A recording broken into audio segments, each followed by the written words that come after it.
आपका बहुत बहुत स्वागत है गुरुज्ञान कॉमर्स कैंप। मैं प्रवीण गुप्ता आपके लिए आज class 11th subject accounts and chapter first introduction of accounting लेकर के आया हूं। तो आइए स्टार्ट करते हैं। 11th accounts chapter first introduction of accounting. देखिए, आज जो अपन कोर्स में कवर करेंगे, आज जो हमारा कंटेंट है वो है definition, objectives, users, advantage, branches, qualitative aspects and limitations. ये डेफिनेशन ऑफ अकाउंटिंग के अंदर सबसे पहले डबल एंट्री सिस्टम जो लेकर के आया वो लुका पैसिओली लेकर के आया।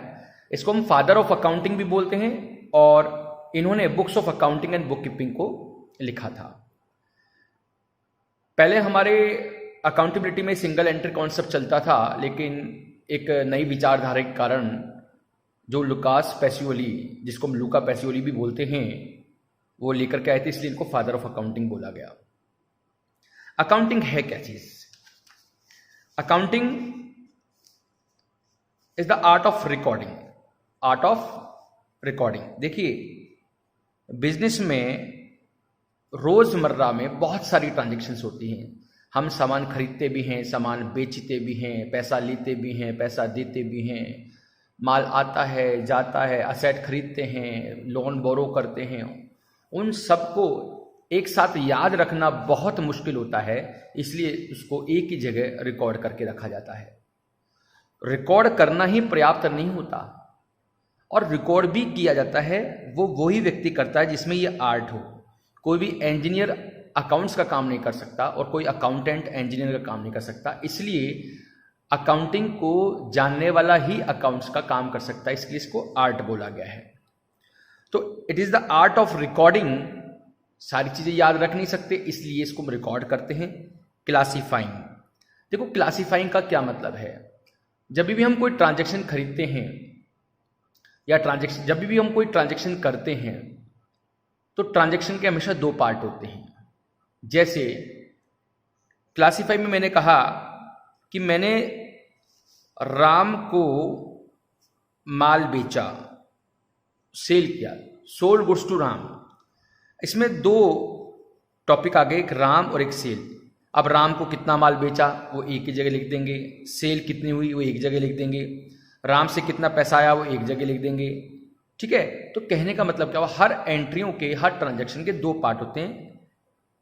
वो कौन कौन से लैटिन वर्ड्स जो होते हैं वो अलग बात होती है, अभी हम इसको क्लासिफाई करके लिखते हैं। उसके बाद हम हर ट्रांजैक्शन को समराइज कर देते हैं। समराइज करने का मतलब कंक्लूजन्स निकालना। हमारा जो प्राइम ऑब्जेक्टिव है अकाउंट्स का, वो प्रॉफिट एंड लॉस निकालना होता है। उसके लिए हमारे को हर एंट्री जो हमने रिकॉर्ड करी है, बाद में इसको क्लासिफाई किया है, उसको हम समराइज करते हैं। उनको समराइज करके हम कंक्लूजन्स निकालते हैं। जो भी ट्रांजैक्शंस को रिकॉर्ड किया जाएगा वो एक सिग्निफिकेंट मैनर में किया जाएगा। ये नहीं आपने कोई सी भी ट्रांजैक्शन कहीं भी लिख ली, कैसे ही लिख ली, उसको बाकायदा फॉर्मेट में डेट वाइज लिखा जाएगा। फर्स्ट डेट की एंट्रियां फर्स्ट डेट में आएंगी, सेकंड डेट की एंट्रियां सेकंड डेट में आएंगी, थर्ड डेट की एंट्रियां थर्ड डेट में आएंगी। लेकिन एक बार अगर आप थर्ड डेट की एंट्रियां कर लेते हैं तो आप सेकंड डेट में नहीं जा सकते हैं। इसलिए एंट्रियां जो भी ट्रांजैक्शंस की जाएगी वो क्रोनोलॉजिकल ऑर्डर में ही की जाएंगी, रिकॉर्ड। इसलिए जो रिकॉर्ड किया जाएगा वो हमेशा क्रोनोलॉजिकल ऑर्डर में ही किया जाएगा। इन टर्म्स ऑफ मनी, देखिए, आज मैंने कितनी मेहनत लगाई है, आज मैंने कितना स्किल लगाया, आज मैंने कितनी हॉनेस्टी लगाई है। These qualitative aspects cannot convert into money. So, accounts का एक बहुत बड़ा कंडीशन है कि only those item can be recorded in accountancy if they are converted into money. अगर वो मनी में कन्वर्ट नहीं हो सकती हैं तो वो अकाउंटिंग में नहीं आ सकती हैं। तो क्वालिटेटिव एस्पेक्ट्स को हमने हमेशा इग्नोर किया है। Transaction and events. आपके बिजनेस में जो रोजमर्रा काम हो रहा है, सामान खरीद रहे हैं, बेच रहे हैं, पैसा रिसीव कर रहे हैं, किसी को पैसा दे रहे हैं, असेट्स आ रही हैं, असेट्स जा रही हैं, तो इन सबको दो पार्ट में बांटा गया, ट्रांजैक्शंस में और इवेंट में। जो रोजमर्रा के काम है वो ट्रांजेक्शन्स, और जो साल भर में 1 या 2 बार 5 बार हो जाते हैं, जो बिजनेस की हेल्प करने के लिए होते हैं, जैसे कोई असेट परचेज करना, कोई लैंड परचेज करना, कोई बिल्डिंग परचेज करना, बिजनेस के लिए एसी परचेज करना, वो सब इवेंट में आते हैं। लेकिन जिस चीज़ का आप बिजनेस कर रहे हैं, उस बिजनेस के गुड्स को परचेज करना, फिर बेचना, परचेज करना, बेचना, वो सब ट्रांजेक्शन्स में आते हैं। which are in part at least of a financial character and interpreting the result thereof। सबसे महत्वपूर्ण बातों के रिजल्ट निकालना, इंटरप्रेट करना। तो हमने अभी क्या पता लगाया अकाउंटिंग की डेफिनेशन के लिए? ये एक आर्ट है जिसमें हम सबसे पहले एंट्रीज को, ट्रांजेक्शन्स को रिकॉर्ड करते हैं, क्योंकि हम हर ट्रांजेक्शन को याद नहीं रख सकते हैं। उसके बाद उसको 2 पार्ट में डिवाइड करते हैं, क्लासिफिकेशन कर देते हैं। क्लासिफिकेशन करने के बाद में इसको समराइज, कंक्लूजन की तरफ लेके जाते हैं। ये सारी ट्रांजेक्शन्स जो होंगी, जिसको हम रिकॉर्ड करना चाहते हैं, वो सिग्निफिकेंट मैनर में डेट वाइज होंगी, फॉर्मेट में होंगी। ओनली मनी ट्रांजेक्शन्स ही हम अकाउंट्स में अलाउड कर सकते हैं। ट्रांजेक्शन्स को, जो भी हम ट्रांजेक्शन्स करेंगे, उनको 2 पार्ट में डिवाइड किया गया है। एक रोजमर्रा की ट्रांजेक्शन जिससे प्रॉफिट एंड लॉस ड्रॉ करते हैं वो, और एक जो साल भर में हम बिजनेस की हेल्प करने के लिए जो भी असेट्स और लायबिलिटीज क्रिएट करते हैं, वो इवेंट में आ जाते हैं। और इन सबसे मिलकर के हम रिजल्ट निकालते हैं। ठीक है, तो अभी क्या पता लगाया हमने? Lucas Pacioli, father of accounting, इन्होंने बुक लिखी थी अकाउंटिंग एंड बुक कीपिंग की, और इन्होंने डबल एंट्री सिस्टम को और डबल एंट्री अकाउंटिंग को ये लेकर के आए थे। ठीक है, पहला टॉपिक आता है हमारा ऑब्जेक्टिव। ऑब्जेक्टिव, सबसे पहला ऑब्जेक्टिव है क्या हमारा? अगर हम देखें, हमारा सबसे पहला ऑब्जेक्टिव है टू कीपिंग सिस्टमेटिक रिकॉर्ड। देखिए, ऑब्जेक्टिव तो अगर बुक्स में लिखा होता first number two ascertain profit and loss, क्योंकि प्राइम ऑब्जेक्टिव तो हमारा प्रॉफिट एंड लॉस निकालना है, एंड सेकंड प्राइम ऑब्जेक्टिव है हमारा financial position of the business पता लगाना। लेकिन ये दोनों आप तभी पता लगा सकते हैं जब आप हर एंट्री को सिस्टमेटिकली रिकॉर्ड करें। मैंने अभी बता दिया, सिस्टमेटिक रिकॉर्ड का मतलब होता है क्रोनोलॉजिकल ऑर्डर में, जो आपके गिवन फॉर्मेट से उनमें लिखना, तरीके से लिखना।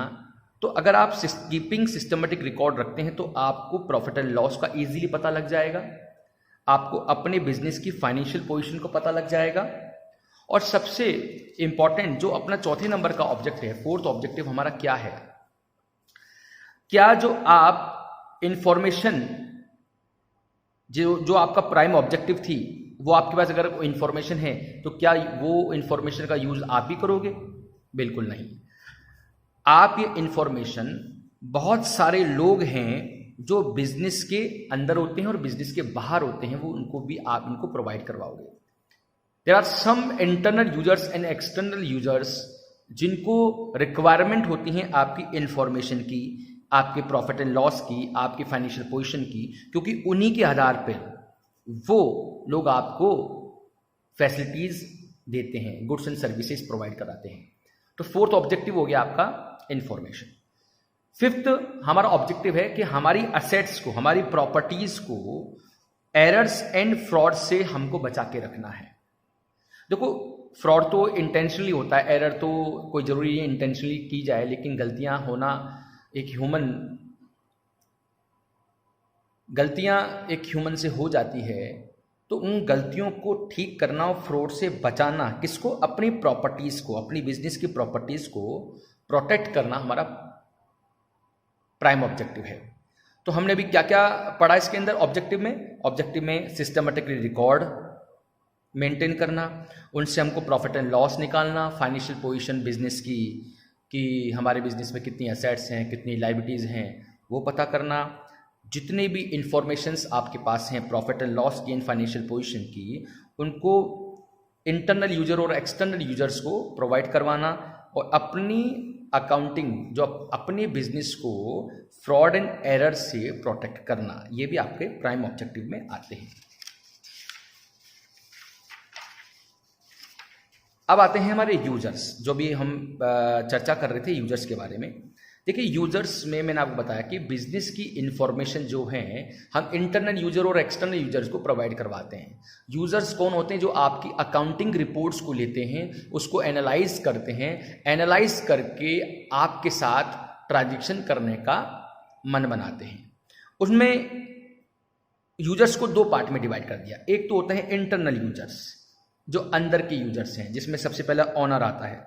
ऑनर बिजनेस में इन्वेस्टमेंट क्यों करता है? क्योंकि वो इन्वेस्टमेंट से रिटर्न लेना चाहता है, ठीक है, फाइनेंशियल हेल्थ को मेंटेन करना चाहता है।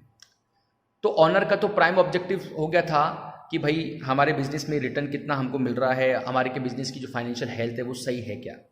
मैनेजमेंट भी इंटरनल यूजर्स में आते हैं। वो बिजनेस की परफॉर्मेंस को इवेल्युएट करते हैं और बहुत इंपॉर्टेंट डिसीजन को लेते हैं। परफॉर्मेंस को इवेल्युएट करके डिसीजन लेते हैं कि बिजनेस को हम कितना आगे बढ़ा सकते हैं, अगर बिजनेस में कोई कमियां हैं तो उसको हम सॉर्ट आउट कैसे कर सकते हैं।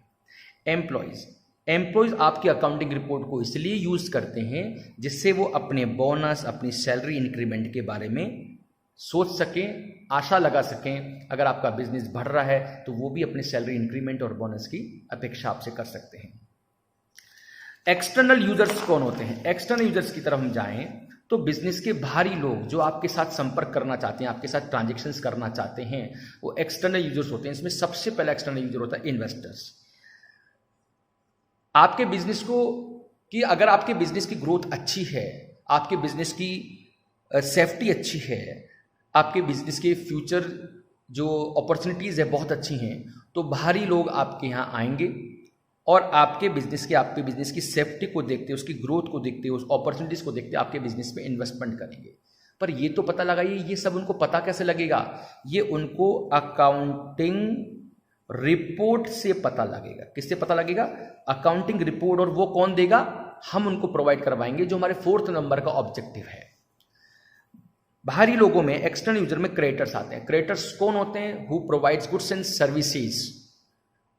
क्रेडिटर्स आपकी बिजनेस की फाइनेंशियल कैपेबिलिटी को देखते हुए, आपकी फाइनेंशियल एबिलिटी को देखते हुए कि आप अपने क्या डेप्ट को, जो आपकी लोन है, चुकाने की रिपेइंग कैपेसिटी रखते हैं, तो वो आपको गुड्स, क्रेडिटर कौन होते हैं? जो आपको गुड्स प्रोवाइड करवाते हैं, आपको सर्विसेज देते हैं। कौन देते हैं? आपको सर्विसेज देते हैं। तो these are creditors. External users में अगर आप आगे और बढ़े हैं तो एक्सटर्नल यूजर में लेंडर्स आते हैं। लेंडर्स कौन होते हैं? लेंडर्स होते हैं आपको लोन देने वाले लोग, जिसको हम मनी लेंडर्स भी बोलते हैं, उसको हम लोनर भी बोलते हैं।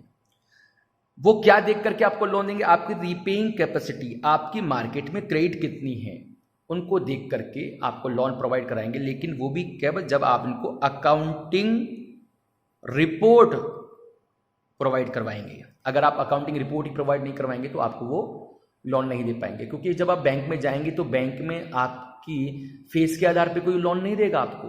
आप अपने बिजनेस की profit and loss, financial positions की रिपोर्ट लेकर के जाएंगे, जब जाकर के आपको लोन मिलेगा। उस रिपोर्ट को लेंडर्स एनालाइज करेंगे, आपकी रिपेइंग कैपेसिटी को देखेंगे, आपकी क्रेडिट को देखेंगे, उसके हिसाब से आपको लोन देंगे। टैक्स अथॉरिटीज, जिसे हम गवर्नमेंट बोलते हैं, आप गवर्नमेंट को जब आप अपनी अकाउंटिंग रिपोर्ट्स देंगे तो वो आपके टैक्स असेसमेंट करेंगे, आपके टैक्स जो ड्यूज हैं वो निकालेंगी। ट्रू एंड फेयर डिस्क्लोजर आपको मेंटेन करना पड़ेगा और ये इन्फॉर्मेशन आपको गवर्नमेंट को देनी पड़ेगी, जिससे आप इनकम टैक्स की रिटर्न फाइल कर सकते हैं easily, sale tax return file कर सकते हैं इजीली। तो टैक्स मैटर को बहुत इजीली हैंडल किया सकता है, लेकिन ये तभी होगा जब आप गवर्नमेंट को ये इन्फॉर्मेशन प्रोवाइड करवाएंगे। एम्प्लॉयज में आपको बता ही चुका हूं, एम्प्लॉयज को मैंने इंटरनल यूजर में ले लिया है, क्योंकि प्रॉफिटेबिलिटी के आधार पे वो क्या करेंगे? अपने बोनस और सैलरी इंक्रीमेंट की बात करेंगे। अदर्स में और कौन कौन आ सकते हैं? कस्टमर्स आपकी अकाउंटिंग रिपोर्ट को क्यों चाहते हैं? जिससे वो ये पता लगा सकें कि क्या ये जो आप इसमें बिजनेस चला रहे हैं वो अपनी सोसाइटी की कॉस्ट के साथ में तो कोई कॉम्प्रोमाइज नहीं कर रहे हैं। क्या वो हेल्दी कंटेंट यूज कर रहे हैं अपने बिजनेस के अंदर?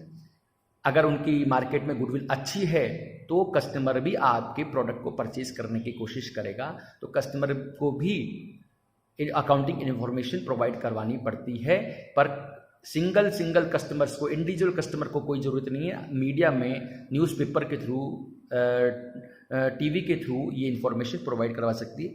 रिसर्चर्स के थ्रू ये इन्फॉर्मेशन प्रोवाइड करवा सकती है। रिसर्चर्स कौन होते हैं? जो आपके बिजनेस में कंपैरिजन करवाते हैं। देखिए, कंपैरिजन के दो पार्ट हैं। कंपैरिजन हमेशा, एक तो इंट्रा कंपैरिजन होता है। क्या होता है? इंट्रा। और एक होता है इंटर कंपैरिजन। इंट्रा कंपैरिजन, अगर एक ए फर्म है तो ए फर्म का 2019 का 2020 का कंपैरिजन करवाना कि बिजनेस बढ़ा है कि कम हुआ है, इसको बोलते हैं इंट्रा कंपैरिजन। मतलब अपनी फर्म का अपने साथ ही कंपैरिजन कि पिछले साल से मैं आगे बढ़ा हूं कि पीछे रहा हूं। लेकिन इंटर कंपैरिजन का मतलब हो गया कि दो फर्म जो एक जैसा ही काम करती हैं उनके बीच में कंपैरिजन करवाना, यह हमारा इंटर कंपैरिजन कहलाता है कि क्या हम उस बिजनेस से कंपटीशन में आगे हैं या पीछे हैं और हमको क्या डिसीजन लेने चाहिए। तो ये आपके यूजर्स की डेफिनेशन आती है। Complete record of business transactions सबसे पहला एडवांटेज है। ऑब्जेक्टिव में क्या आता है, टू कीपिंग सिस्टमेटिकली रिकॉर्ड, और यहां गया कंप्लीट रिकॉर्ड। इसका मतलब कहीं ना कहीं एडवांटेज इन ऑब्जेक्टिव्स रिलेट हो रहे हैं। तो हमारे अकाउंटिंग का सबसे इंपॉर्टेंट और सबसे बड़ा एडवांटेज क्या है कि आपकी बिजनेस ट्रांजेक्शन का कंप्लीट रिकॉर्ड हो जाता है।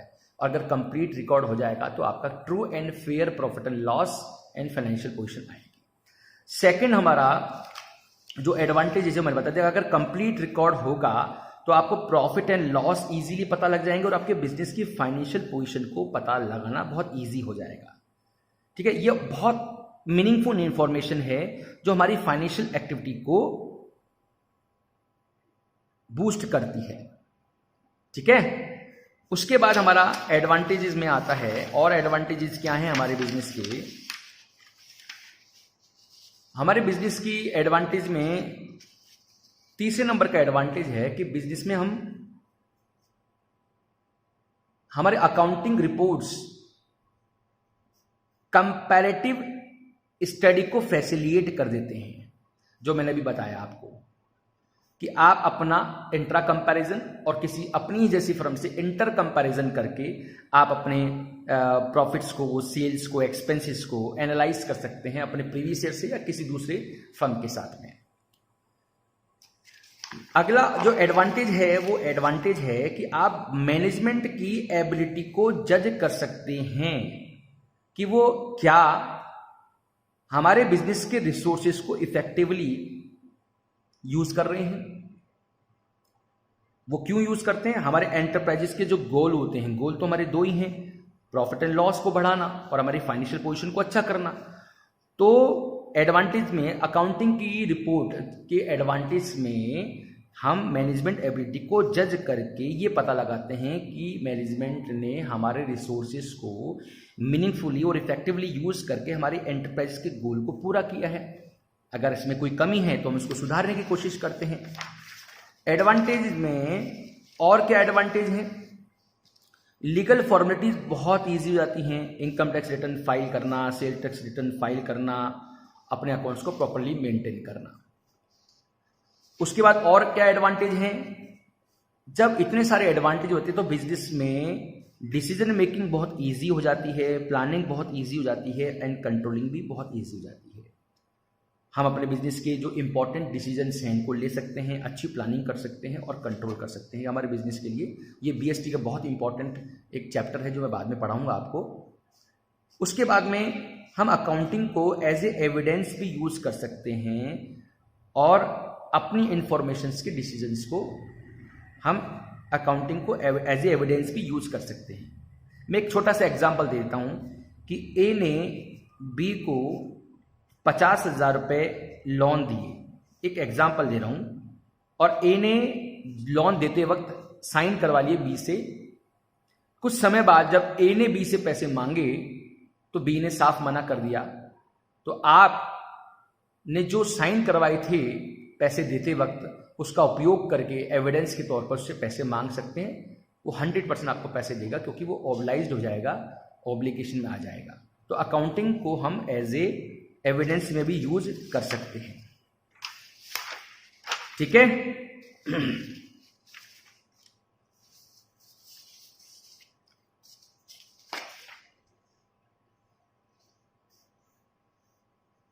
हमारा लास्ट एग्जाम्पल है कि हमारा लास्ट एडवांटेज है कि हम अकाउंटिंग रिपोर्ट के थ्रू हमारी इंफॉर्मेशन, जो हमारे को इंफॉर्मेशन मिलती है, बड़ी factual information, true and fair information मिलती है, जो ट्रांजैक्शन से अदर इवेंट से रिलेटेड होती हैं, जिस कारण से हम अपनी एनालाइज करके, जिस कारण से हम उन फाइनेंशियल ट्रांजैक्शन को एनालाइज करके हम प्रेडिक्टिंग कर सकते हैं, इंटर और इंटर कंपैरिजन कर सकते हैं, और हमारी एंटरप्राइजेस की जो पावर है उसको इवेल्युएट कर सकते हैं।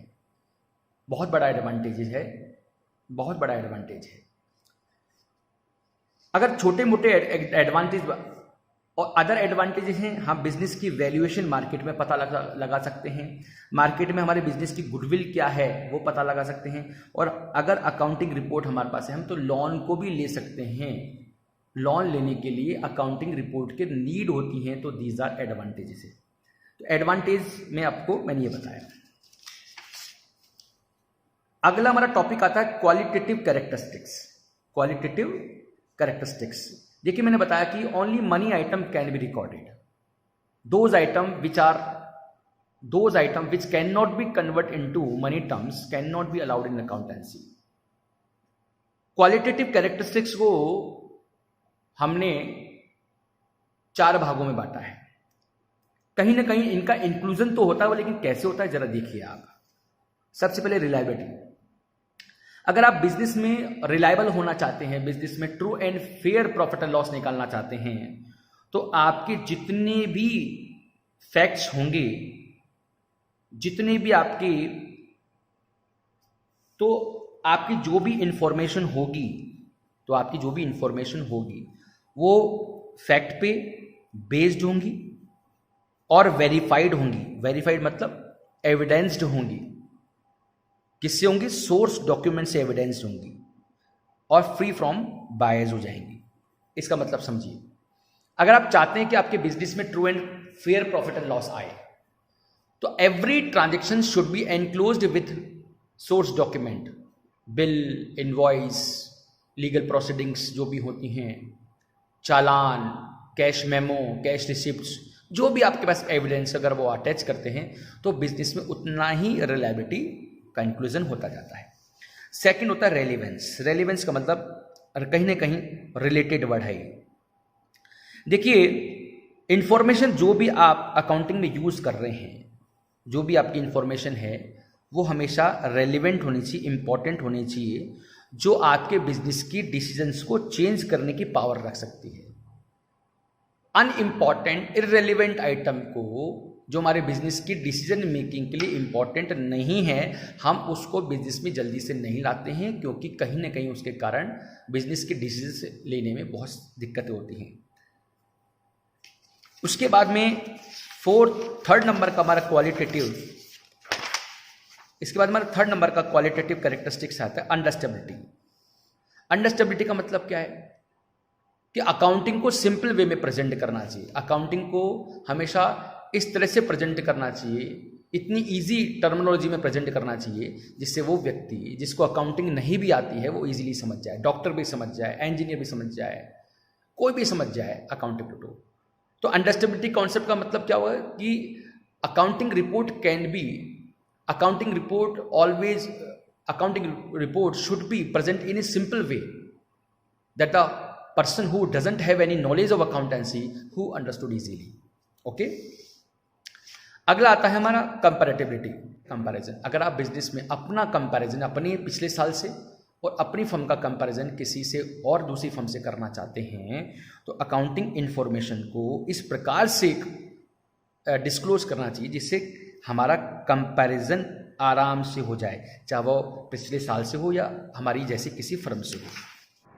अब हमारा अगला टॉपिक है ब्रांचेस ऑफ अकाउंटिंग। देखो, अकाउंटिंग की ब्रांचेस क्या हैं। जनरली अकाउंटिंग की 3 ब्रांचेज हैं। वैसे अकाउंटिंग ब्रांचेस को आगे तक एक्सटेंड किया जा सकता है। वैसे जनरली अकाउंटिंग की, देखिए अगले टॉपिक आते हैं हम branches of accounting.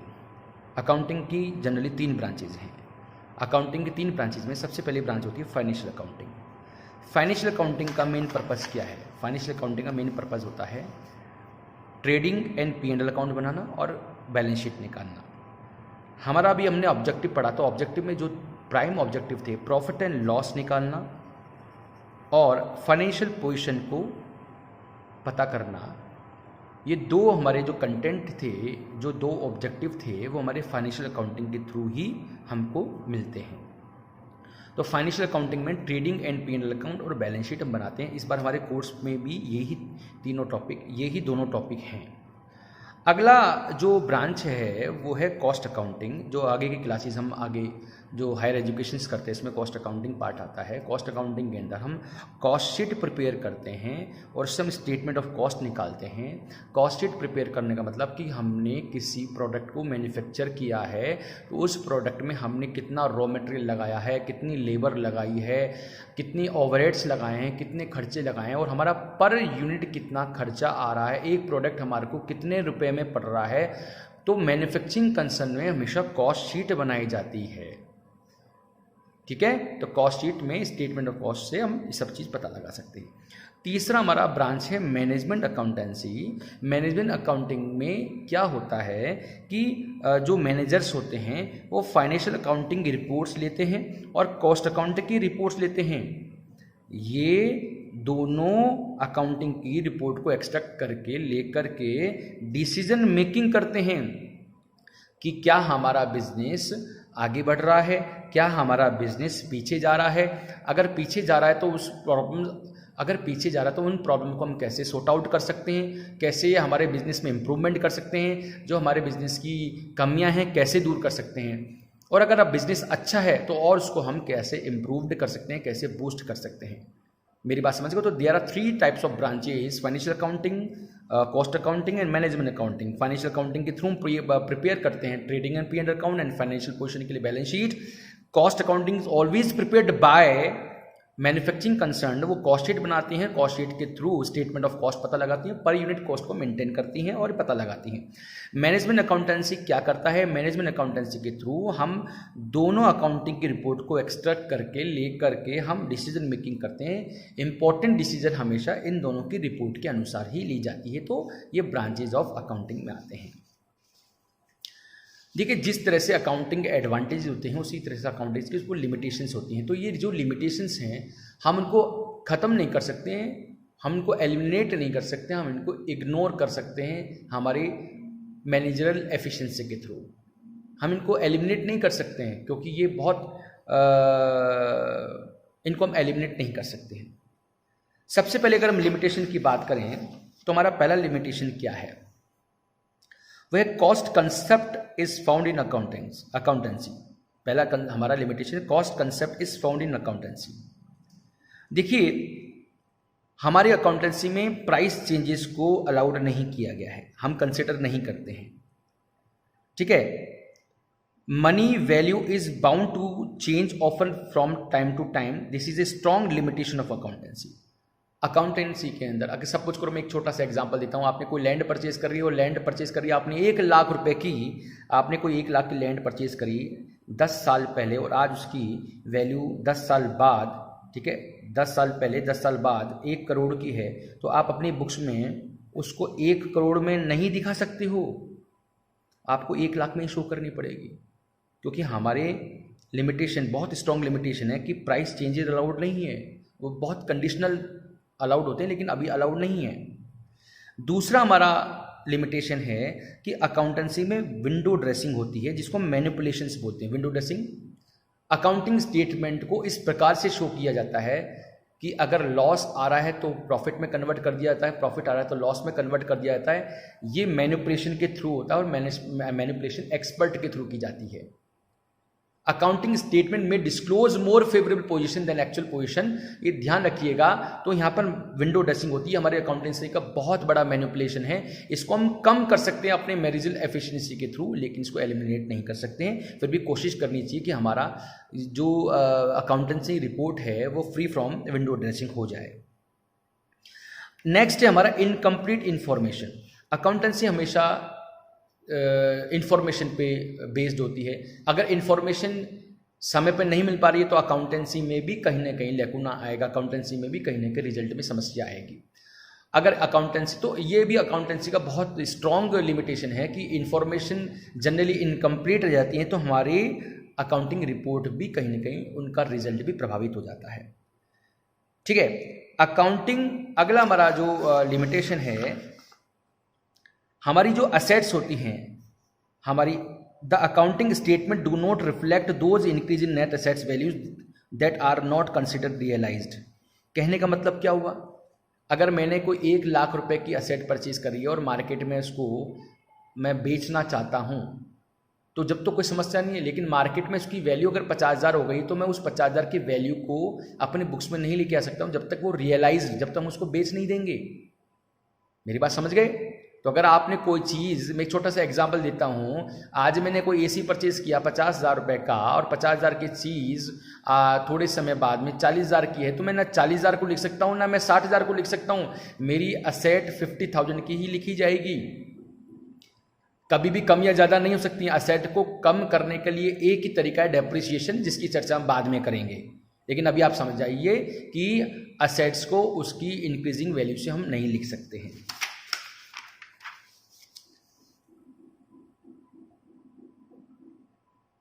Next limitation हमारा accounting is historical in nature. ये अपने चर्चा कर चुके हैं कि it does not reflect the current financial position और वर्थ ऑफ ए बिजनेस। आज हमारे असेट्स की क्या वैल्यू है, मार्केट में कितनी वर्थ है, हम इसको नहीं लिख सकते हैं, क्योंकि कहीं ना कहीं हम हिस्टोरिकल कॉस्ट कंसेप्ट पे डिपेंड होते हैं, जो भी हमने फर्स्ट नंबर का लिमिटेशन किया था। दूसरा हमारा और लिमिटेशन है कि क्वालिटेटिव नेचर के आइटम्स को हम इग्नोर कर देते हैं। जो हमने क्वालिटीज़ बता कि मनी आइटम ही अलाउड हो सकती हैं, जो क्वालिटेटिव एस्पेक्ट्स हैं, जो क्वालिटीज़ हैं हमारे बिजनेस की, इसको हम अलाउड नहीं कर सकते, इसको लिख नहीं सकते, क्योंकि वो मनी में कन्वर्ट नहीं हो सकती। हमारी स्किल्स हैं, हमारी होनेस्टी है, हमारा जो भी हमारी नेचर है, उसको हम मनी में कन्वर्ट कर नहीं सकते, इसलिए उस क्वालिटेटिव नेचर्स को हम बिजनेस में लाते नहीं हैं। लास्ट हमारा जो लिमिटेशन है, accounting influence by accounting conventions in personal judgement of the accountant और management. Valuation of inventory, provision for doubtful debts and assumption about useful life of asset may be therefore differ from one business to another business. बड़ा simple सा मैं आपको बहुत easy way में समझाता हूँ।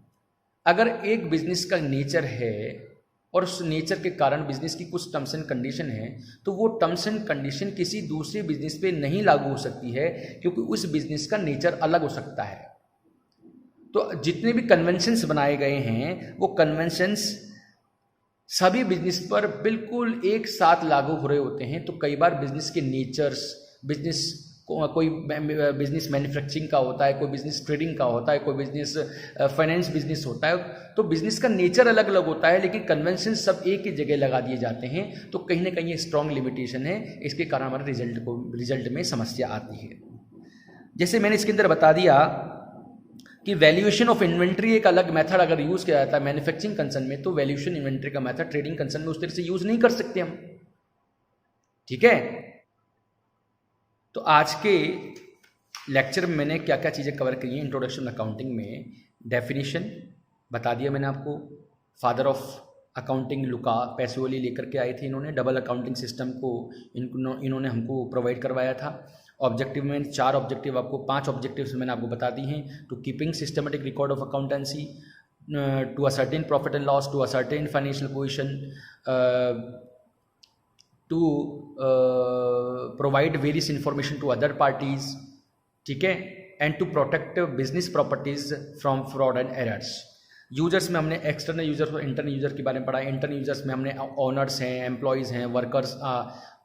Internal users में हमारे मैनेजर्स हैं, इंटरनल यूजर्स में हमारे ऑनर्स हैं, मैनेजर्स हैं, एम्प्लॉयज़ आ गए। और एक्सटर्नल यूजर में हमारे इन्वेस्टर्स हैं, मनी लेंडर्स हैं, क्रिएटर्स हैं, रिसर्चर्स हैं, गवर्नमेंट है, कस्टमर्स हैं, हमारे यूजर्स में आए। एडवांटेजेस में हमने काफ़ी सारे एडवांटेज पढ़े, मैं आपको थरली बता देता हूँ।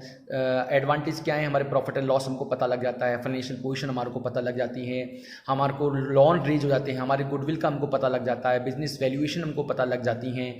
हम अकाउंटेंसी की रिपोर्ट को, अकाउंटिंग रिपोर्ट को एज ए एविडेंस भी यूज़ कर सकते हैं। अकाउंटिंग रिपोर्ट के थ्रू हम हमारे बिजनेस में अच्छी decision making, planning and controlling कर सकते हैं। तो ये सब चीज़ें हमारे अकाउंटिंग एडवांटेजेस में आते हैं। ब्रांचेज मैंने आपको बता दी, 3 तरह के ब्रांचेज हैं, financial accounting, cost accounting and management accounting. Financial accounting के थ्रू हम प्रॉफिट एंड लॉस निकालते हैं एंड फाइनेंशियल पोजीशन को पता लगाते हैं। कॉस्ट अकाउंटिंग के थ्रू हम स्टेटमेंट ऑफ कॉस्ट मेंटेन करके चलते हैं कि पर यूनिट कॉस्ट हमारी क्या आई है, और मैनेजमेंट अकाउंटिंग के थ्रू हम डिसीजन मेकिंग लेते हैं। क्वालिटेटिव एस्पेक्ट्स में मैंने आपको बता दिया है कि क्वालिटी एस्पेक्ट्स में हम 4 प्रकार के क्वालिटीज़ हैं जो बिजनेस के अंदर मनी में कन्वर्ट तो नहीं होती, लेकिन ये इंपॉर्टेंट वर्ड है जो बिजनेस में हम कहीं ना कहीं इनडायरेक्ट वे में हम इसको लेते हैं। पहला है, मैंने पढ़ा था, फर्स्ट है रिलायबिलिटी कॉन्सेप्ट। अगर if you want to reliable in the business, every transaction should be supported by the source document evidences. Second था relevance, only related item can be recorded accountancy. जो इन रिलेटेड, जो unrelated हैं, जो business के लिए important नहीं है, उसको हम नहीं लिखते हैं। अंडरस्टेबिलिटी में accountancy always shown, accounting should be shown in a simple way that the person who doesn't have any knowledge of accountancy who understood easily। तो बहुत ईजी टर्मिनोलॉजी में यूज करना चाहिए। और लास्ट तक कंपैरेटिबिलिटी, अगर आप बिजनेस में कंपैरिजन करना चाहते हैं तो आप बिजनेस में कंपैरिजन फैसिलिटीज करवाइए, ठीक है। तो आप अगर बिजनेस में चाहते हैं कंपैरिजन फैसिलिटी आए तो आप कंपैरिजन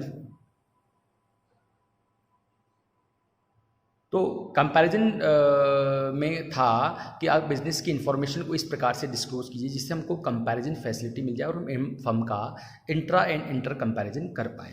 लिमिटेशन में हमने पढ़ा था कि अकाउंटेंसी में काफ़ी सारी लिमिटेशंस होती हैं। पहला लिमिटेशन है, अकाउंटिंग हमेशा इन्फ्लुएंस्ड हो जाती है पर्सनल जजमेंट से, चाहे वो मैनेजमेंट का हो, चाहे वो ओनर का हो, चाहे वो इन्वेस्टर का हो। पर्सनल व्यू से इन्फ्लुएंस हो जाती है। अकाउंटेंसी का सेकंड मैंने ड्रॉबैक बताया, जो स्ट्रॉन्ग हमारा लिमिटेशन है कि अकाउंटेंसी डिपेंड हो जाती इन्फॉर्मेशन पे। अगर इन्फॉर्मेशन इनकम्प्लीट है तो हमारी डिसीजन मेकिंग में कहीं ना कहीं समस्या आती है। अकाउंटेंसी में तीसरा स्ट्रॉन्ग लिमिटेशन है कि अकाउंटेंसी में मैनिपुलेशंस होते हैं। अकाउंटेंसी को की रिजल्ट्स को मैनिपुलेट करके चेंज कर दिया जाता है और ये एक्सपर्ट्स के थ्रू होता है। तो मैनिपुलेशंस को हम एलिमिनेट नहीं कर सकते, लेकिन अच्छी मैनेजर एफिशिएंसी के थ्रू वॉच करके हम इसको कंट्रोल कर सकते हैं। नेक्स्ट लिमिटेशन में मैंने आपको ये बताया कि अकाउंटेंसी हमेशा हिस्टोरिकल कॉस्ट कंसेप्ट पे बेस्ड होती है कि बिजनेस में जो प्राइस चेंजेस होती हैं एसेट्स की, उन एसेट्स की प्राइस चेंजेस को हम अलाउड नहीं करते हैं। तो हिस्टोरिकल कॉस्ट कॉन्सेप्ट के अंदर पांचवा हमारा लिमिटेशन था कि जो कंसेप्ट एंड कन्वेंशंस होते हैं वो हर फर्म पे लागू हो जाते हैं, लेकिन हर फर्म की ऑर्गेनाइजेशन के नेचर्स अलग अलग होते हैं और नेचर के कारण वो कन्वेंशंस कई बार हमारे लिए स्ट्रॉन्ग लिमिटेशन के रूप में काम करने लग जाते हैं। तो ये सब चीज़ें हमने आज इंट्रोडक्शन ऑफ अकाउंटिंग में कवर किया है। आशा है आपको अकाउंटिंग का फर्स्ट चैप्टर समझ में आया होगा। अगर मेरा प्रयास अच्छा है, अगर मेरा एफर्ट अच्छा है, तो आप मेरे इस लेक्चर को अपने लिए तो यूज़ करें, साथ में अपने जैसे नीडी स्टूडेंट्स के लिए भी यूज़ करवाएं और शेयर करें, सब्सक्राइब करें एंड लाइक करें। Thank you very much.